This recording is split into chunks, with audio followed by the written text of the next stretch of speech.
Enhance your experience by becoming a supporting member. Gain access to unseen videos and video requests. 3-day free trial by visiting zionmembership.com. Chosen ones, Empaths. As you know from our channel, or this may be your first video, so if it is, then perhaps scroll through some other videos to understand what I'm trying to get across today. But you may have heard me discuss the importance of, especially after being involved with a narcissist in your life, the importance of kind of retreating, healing being a very important factor, taking your time. I'm a very big advocate for this, right? And I always encourage you to, empaths, you may or not be aware, you know, maybe in your younger years you could have had a lot of people around you and you may have felt overwhelmed or drained from being around company or busy environments, and you didn't really know what you was actually experiencing. But especially after going through the narcissistic abuse from the narcissist involved in your life, you go through an awakening, and empaths either take two routes in this circumstance. They either kind of, after the narcissist either discards them, reverse discards them, or you even cut them off because they become too toxic, the empath can find themselves mingling with people very soon, similar to how the narcissist involved in your life will go on to new supplies. They find themselves in need of a human connection very suddenly, right? And although we're social creatures, you may have heard me discuss the importance of actually taking the appropriate time by yourself, for yourself, because I think that it really hinders your healing and your journey by engaging with people too soon. Now, when I mean engaging with people, this could be friends, it could be new romantic partners, it could be family members, it could be colleagues, it could be associates. Whereas when you go within yourself and lead a more solitary lifestyle, you may still have friends and family around. That's not to say, you know, because we do communicate with people on a daily basis and stuff, maybe at work and things like that. But I've always advocated for kind of choosing the solitary path is best for you right now. Perhaps I should have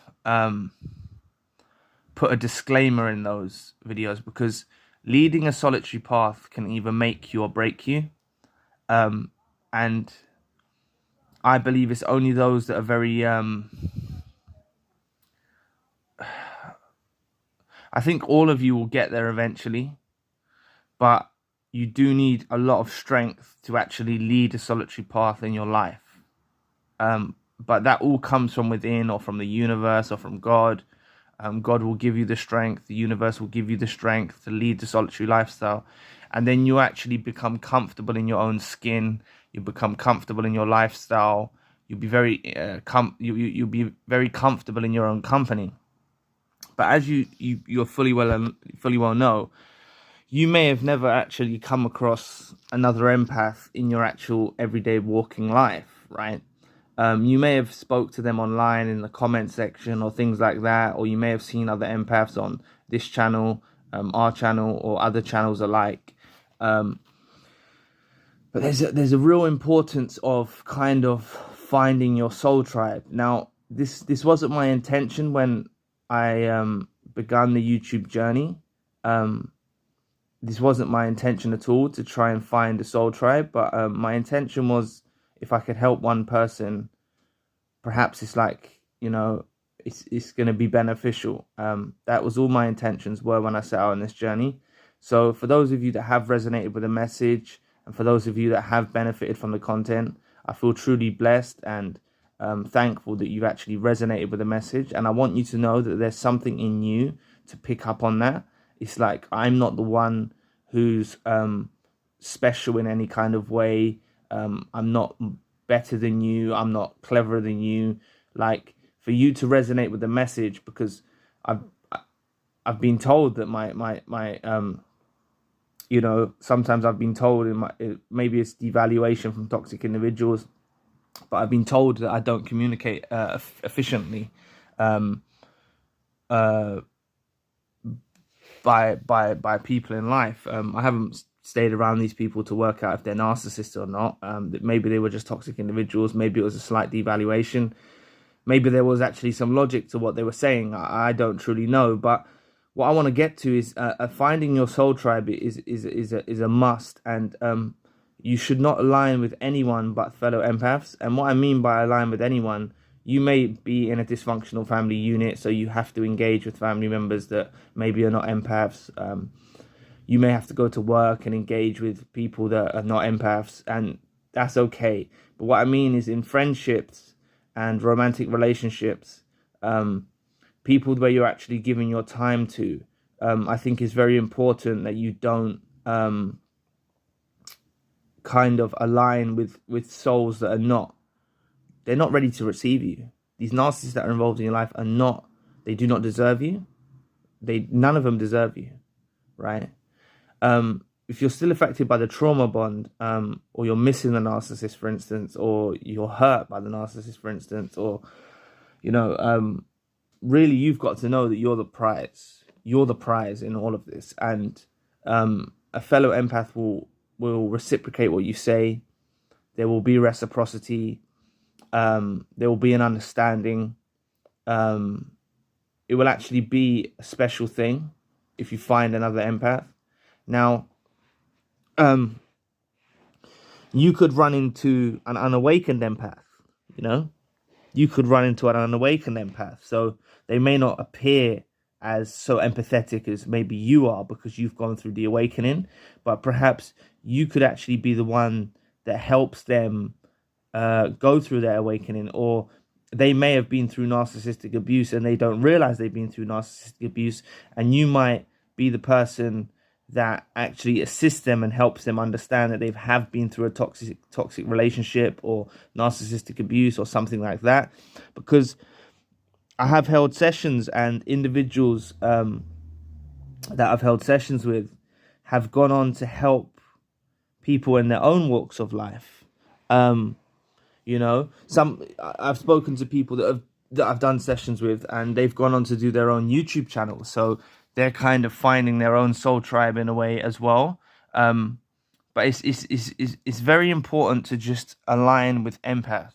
I think it's a very important message that I'm trying to share today. And however long it takes, you know, do not despair, because you don't know what's around the corner. You know, no one really knows the future. You don't know what's around the corner.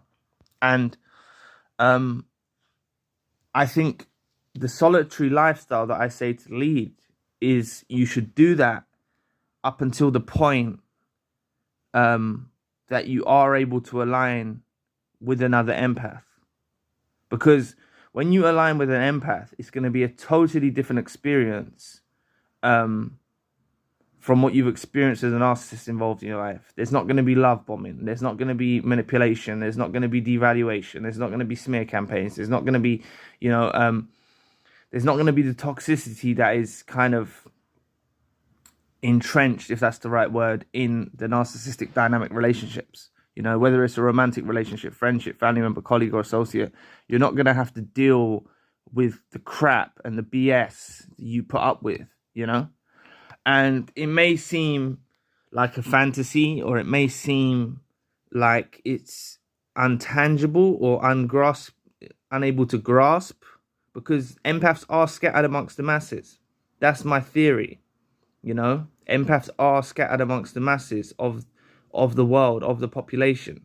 You know, there's not a cluster of empaths all in the same place. And what you need to be aware of, right? What you really, really need to be aware of, right, is as an empath, narcissists and toxic individuals are actually drawn to you like a moth is drawn to light. They are actually drawn to your energy, right? So you may have many narcissists around your area, the place you live, maybe your family. You may have many narcissists around your kind of, I don't know how the best way I can want to describe this, but around you in general, you may have toxic individuals, and it may just take a little bit more work to actually align with someone that's outside of that kind of periphery view, and not fall into the entrapment of getting caught out by another narcissist too soon. So, I'm still an advocate for solitude. It's very important that you learn to love yourself, learn to love your own company first, because you'll be better prepared for when you do align with a narcissist. And it's possible. It is possible. It can happen. Aligning with other empaths, finding your soul tribe, whether it's a romantic relationship, whether it's a friendship, whether it's a family members that you didn't even know that were empaths, whether it's a colleague or an associate at work. Aligning with fellow empaths is really, really crucial, right? So I want you to understand what I'm trying to get across here. I just don't want none of you to give up hope, or I don't want none of you to feel like that you need to settle for less. That's basically the concept. And that I've made videos on that about you shouldn't settle for less. I think they're on the spiritual channel, but you honestly shouldn't settle for less at all. You really, really shouldn't settle for less than you deserve in any kind of relationship. You shouldn't settle for less, and empaths often do. But by aligning with your soul tribe, by aligning with fellow empaths, you will be reciprocated. There will be reciprocity. There will be an understanding. And it is still, even with that being said, even if you do align with an empath, whether they're an awakened empath or an unawakened empath, it's still going to take a mutual effort from both people, whether it's a romantic relationship, whether it's a friendship, whatever it is. It's still going to take a real effort and kind of, not self-sacrifice, that's the wrong word, but it's going to take an equal effort, which is reciprocity. It's going to take an equal effort from both individuals, whether it's romantic, whether it's a friendship, to build solid foundations, because it's all about building the foundations first. That's what's crucial. There's no solid foundations in a narcissistic relationship with these narcissists that are involved in your life. There's no solid foundations. You may have been the one that was trying to, nurture the earth, kind of build the solid foundations, just like how a house is structured or a tall building structured. There's a lot of work that goes into the foundation work for a building to stand or for a house to stand. And the same symbolically is within relationships too, so it takes an awful lot of effort to build solid foundations, and when I mean building solid foundations, I'm not talking about materialistic things here. I'm talking about the connection that you share with the other individual. It takes a real lot of effort, but you will pick up on signs that there's reciprocity and reciprocation, and it will feel totally different to what you're used to with the narcissist involved in your life. So it should be easy for you, but it's not to say that it will not take effort. It will always take effort, whether it's negative energy, negative frequencies. There'll be things that come your way that try to distract you from the path. You've got to understand there's negative energy, there's negative frequencies that don't want you to align with empaths, right? That's why around your circular environment, around your periphery, you have a lot of leeches and a lot of narcissists that are involved in your life, or maybe not even involved in your life yet, but they're watching you from afar to try and entrap you. You see? That's what often happens. So I hope this video helps, and I just want you to know you can align with your soul tribe. Just like on our channel, you know, you resonate with the message. I read through the comment section. You're uniting with other empaths in a way, even though it's on a digital form on YouTube. But there are other empaths out there that have been through the other experience that you've been through. And what you've got to understand is whether it's a friendship or a romantic relationship, like God or the universe can actually be preparing someone for you beyond your comprehension. So you or them might not be awakened to each other yet, you know, but that's not to say that further down the line that you won't awaken to each other, you know. But they could be going through exactly the same experience in another place on the world that you've gone through. Similar, maybe not the same, but there'll be an understanding that you share.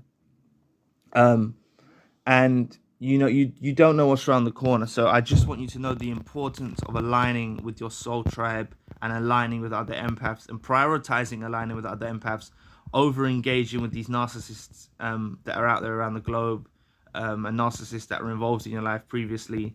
You know, prioritize aligning with empaths. So I hope this video helps. Thank you for watching. And if you would like to know more about chosen ones become an obsession in the narcissist mind, click this video here. So anyway, I'll be back with another video soon. Peace.